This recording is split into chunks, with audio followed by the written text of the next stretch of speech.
ISO 9001 or ISO 9001 is often referred to simply as the standard, which saves repeated references to ISO 9001. Within the document, the standard refers to itself as this standard or this international standard. Chapters or sections are referred to as clauses. The actual requirements only begin in Clause 4.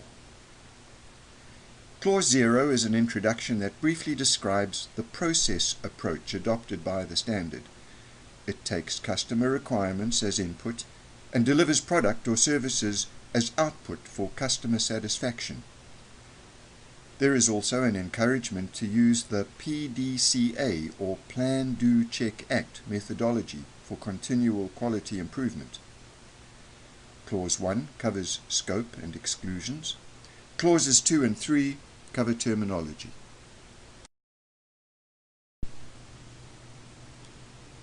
Now take time to do a self-assessment. What does 2008 signify in ISO 9001-2008? In the standard, chapters or sections are referred to as what? What does a process do? What does the four-letter acronym PDCA stand for?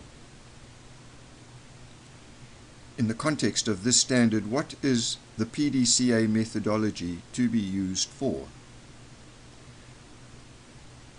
Pause the presentation here and answer all the assessment questions. Then proceed to the next slide to check your answers. Pause and then resume the presentation once you have checked your answers.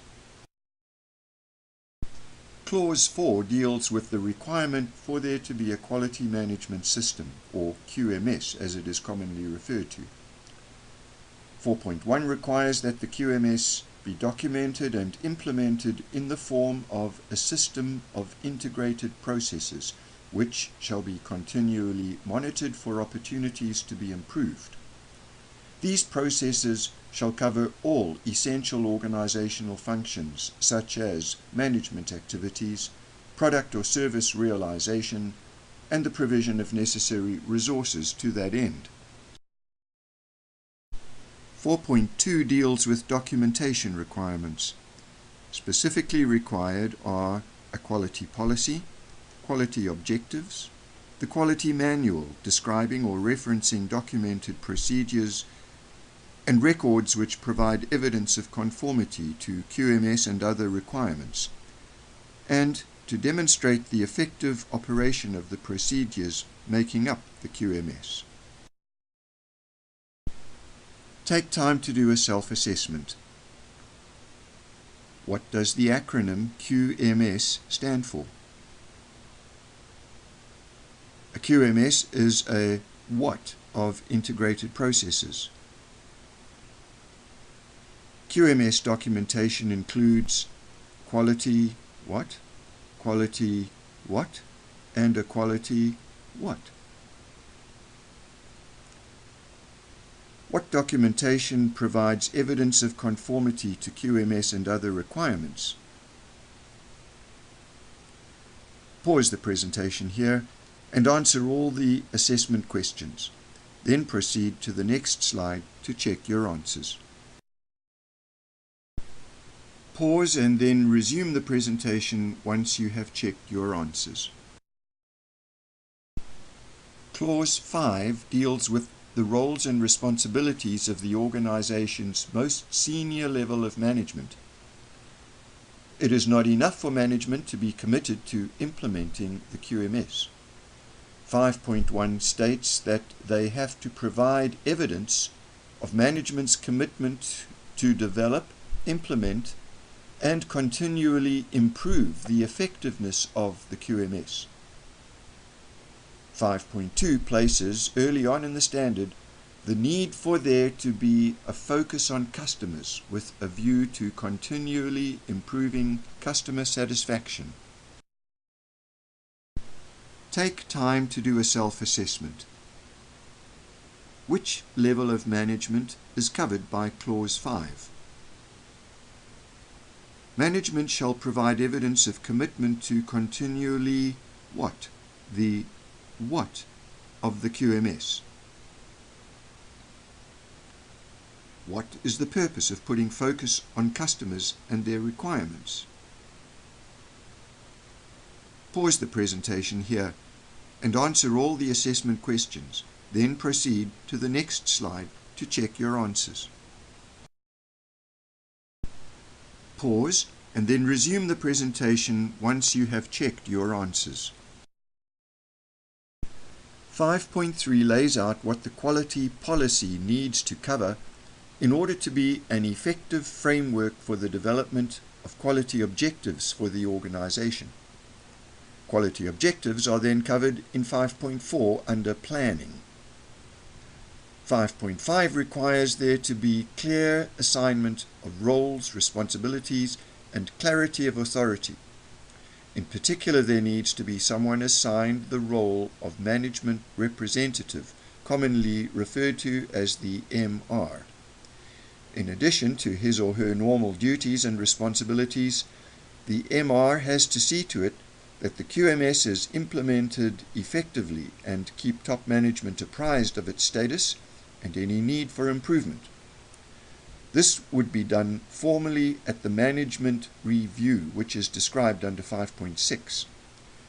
This is a review of the QMS done by top management at planned intervals for the purpose of ensuring that the implementation of the quality policy and quality objectives through the QMS remain efficient and effective, and that any necessary changes take place as required.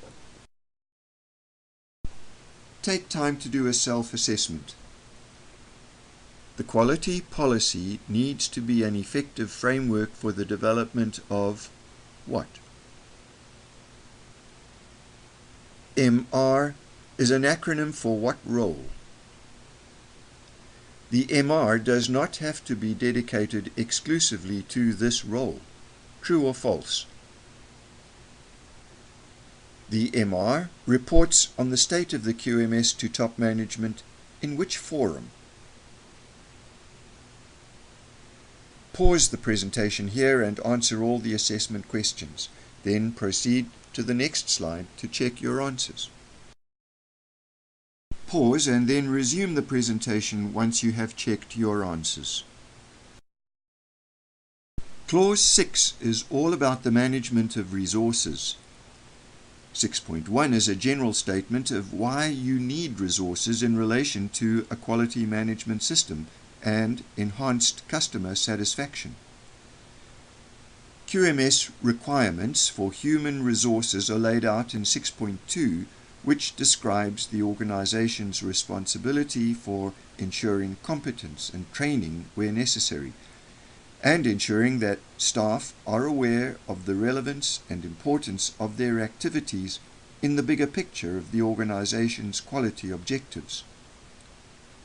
Management responsibility for adequate infrastructure and provision of a work environment for materials and personnel conducive to product conformity are covered in 6.3 and 6.4. Take time to do the last self-assessment in Part 1. What are the three broad categories of resources covered by the requirements of Clause 6, Resource Management? Who is responsible for ensuring competence and training? Pause the presentation here and answer all the assessment questions. Then proceed to the next slide to check your answers. Pause and then resume the presentation once you have checked your answers.